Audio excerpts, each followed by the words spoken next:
السلام علیکم ورحمۃ اللہ وبرکاتہ۔ محترم سامعین اکرام، آج سے انشاءاللہ العزیز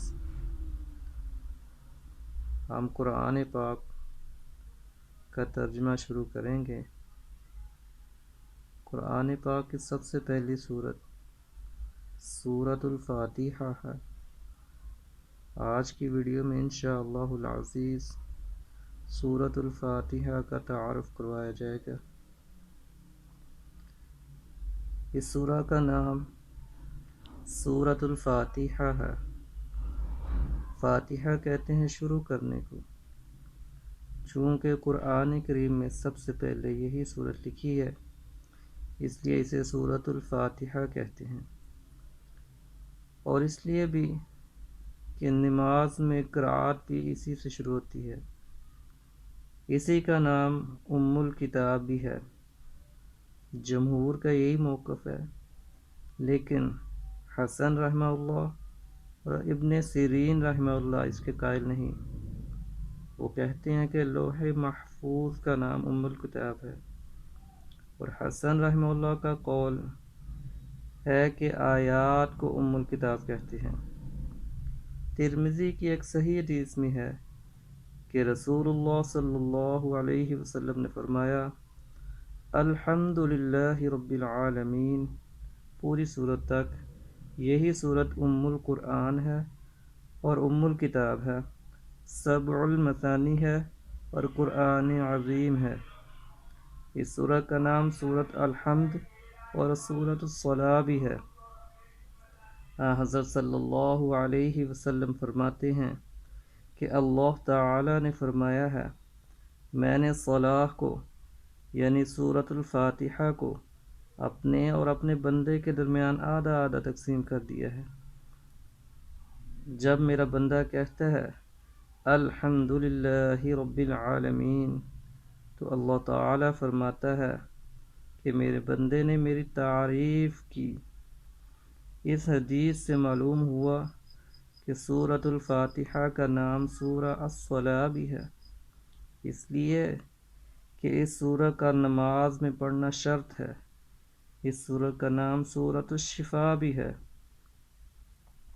دارمی میں ہے، حضرت ابو سعید رضی اللہ تعالیٰ عنہ سے مرفوعاً روایت ہے کہ سورہ الفاتحہ ہر سحر کی شفا ہے، اور اس کا نام سورہ الرقیہ بھی ہے۔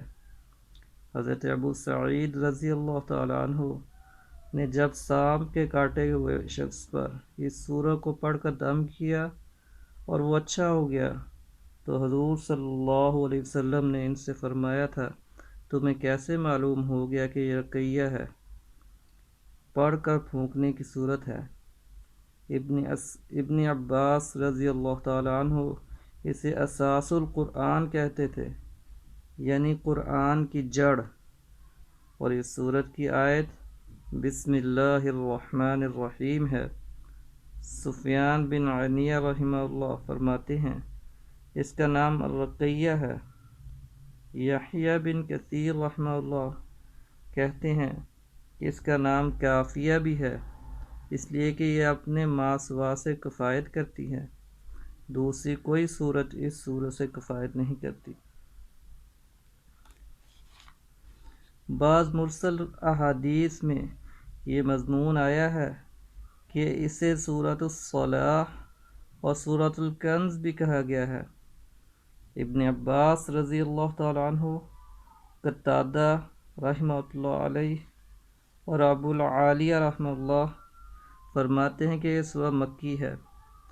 حضرت ابو ہریرہ رضی اللہ تعالیٰ عنہ، مجاہد رحمۃ اللہ علیہ، عطاء بن یسار رحمہ اللہ اور زہری رحمہ اللہ فرماتے ہیں یہ سورت مدنی ہے۔ اور یہ بھی ایک قول ہے کہ یہ سورت 2 مرتبہ نازل ہوئی، ایک مرتبہ مکہ میں اور دوبارہ مدینہ میں، لیکن پہلا قول ہی زیادہ ٹھیک ہے، اس لیے دوسری آیت میں ہے وَلَقَدْ آتَيْنَاكَ سَبْعًا مِّنَ الْمَثَانِي، سورہ الحجر آیت نمبر 87، یعنی ہم نے تمہیں سبع المثانی 7 آیتیں دہرائی جانے والی دی ہیں، واللہ عالم۔ ابو اللیث سمرقندی رحمہ اللہ کا ایک قول قرطبی رحمہ اللہ نے یہ بھی نقل کیا ہے کہ اس سورت کا نصف تو مکہ میں نازل ہوا اور آخری آدھا مدینہ میں نازل ہوا، لیکن یہ قول بہت غریب ہے۔ اس کی آیات اتفاق ہے کہ 7 ہیں، لیکن عمر بن عبیدہ نے 8 اور حسین جعفری نے 6 بھی لکھی ہیں۔ یہ دونوں قول شاذ ہیں۔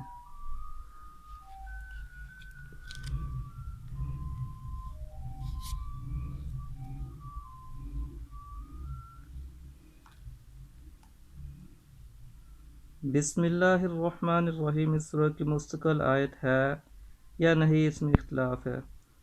تمام کوفی قاری اور صحابہ رضوان اللہ علیہم اجمعین اور تابعین کی ایک جماعت اور سابقہ بہت سارے بزرگ تو اسے سورۃ الفاتحہ کی ایک پوری اور مستقل آیت کہتے ہیں۔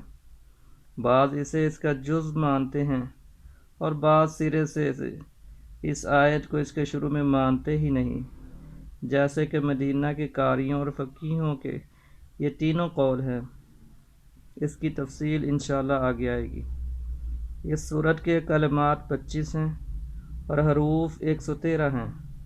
امام بخاری رحمۃ اللہ علیہ کتاب التفسیر کے شروع میں صحیح بخاری میں لکھتے ہیں، ام الکتاب اس سورت کا نام ہے ام الکتاب اس سورہ کا نام اس لیے ہے کہ قرآن کریم کی کتابت اسی سے شروع ہوتی ہے اور نماز کی قرات بھی اسی سے شروع ہوتی ہے۔ ایک قول یہ بھی ہے کہ چونکہ تمام قرآن کے مضامین اجمالی طور پر اس میں ہیں، اس لیے اس کا نام ام الکتاب ہے، اور عرب کی عادت ہے کہ ہر ایک جامع کام اور کام کی جڑ کو جس کی شاخیں اور اجزاء اسی کتابیں کہتے ہیں۔ دیکھیے ام الراس، وہ اس جلد کو کہتے ہیں جو دماغ کی جامع ہے، اور لشکری جھنڈے اور نشان کو بھی جس کے نیچے لوگ جمع ہوتے ہیں کہتے ہیں۔ شاعروں کے شعروں میں بھی اس کا ثبوت پایا جاتا ہے۔ مکہ کو ام القریٰ کہنے کی بھی یہی وجہ ہے کہ وہ سب سے پہلے اور سب کا جامع ہے، زمین وہیں سے پھیلائی گئی ہے۔ چونکہ اس سے نماز کی قرات شروع ہوتی ہے، اور قرآن کے لکھنے کے وقت بھی صحابہ نے اسی کو پہلے لکھا، اسی لیے اس کو فاتحہ بھی کہتے ہیں۔ اس کا ایک نام سبع المثانی بھی ہے، اس لیے کہ وہ بار بار نماز میں پڑھی جاتی ہے، ہر رکعت میں اس کا پڑھا جانا، اور مثانی کے معنی اور بھی ہیں جو انشاءاللہ تعالیٰ اپنی جگہ پہ بیان ہوں گے، واللہ عالم۔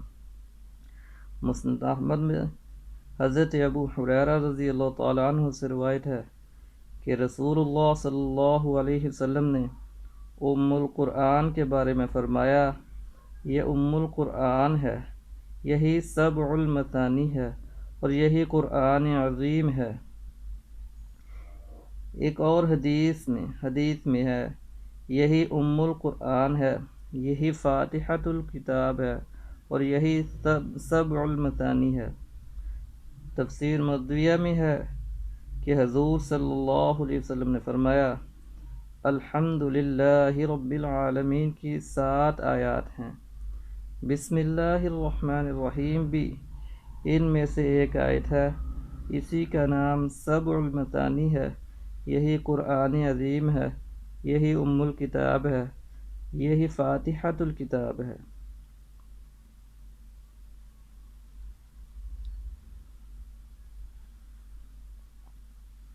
دارقطنی میں بھی اسی طرح کی ایک حدیث ہے، اور بقول امام دارقطنی اس کے سب راوی ثقہ ہیں۔ بہقی میں ہے کہ حضرت علی رضی اللہ تعالیٰ عنہ، حضرت ابن عباس رضی اللہ تعالیٰ عنہ، حضرت ابو ہریرہ رضی اللہ تعالیٰ عنہ نے سبع المثانی کی تفسیر میں یہی کہا کہ وہ سورۃ الفاتحہ ہے، اور بسم اللہ الرحمن الرحیم اس کی 7ویں آیت ہے۔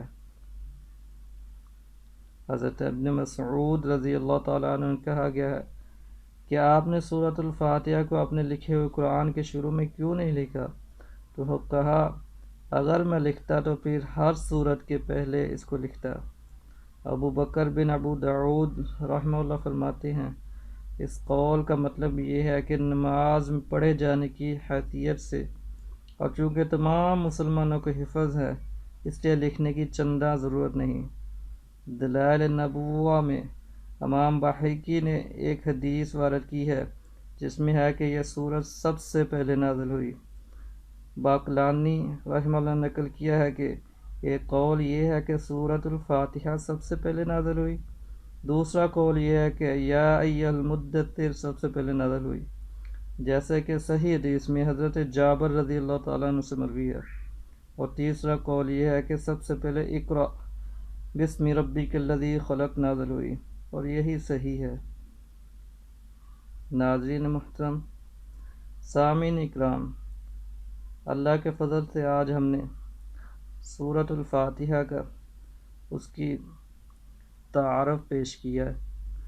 اللہ تعالیٰ مجھے اور آپ کو سمجھ کر اس قرآن کو پڑھیں اور سمجھیں اور سمجھ کر اس کے اوپر عمل کرنے کی توفیق عطا فرمائے۔ اگلی والی ویڈیو کے اندر انشاءاللہ سورۃ الفاتحہ کے فضائل بیان ہوں گے۔ آپ تمام حضرات سے درخواست ہے کہ میرے اس چینل کو سبسکرائب کریں اور ساتھ موجود بیل آئیکن کو پریس کر دیں تاکہ ہر نئی آنے والی ویڈیو آپ تک پہنچ سکے۔ جزاکم اللہ خیرہ واحسن الجزاء۔ السلام علیکم ورحمۃ اللہ وبرکاتہ، وما علینا الا البلاغ المبین۔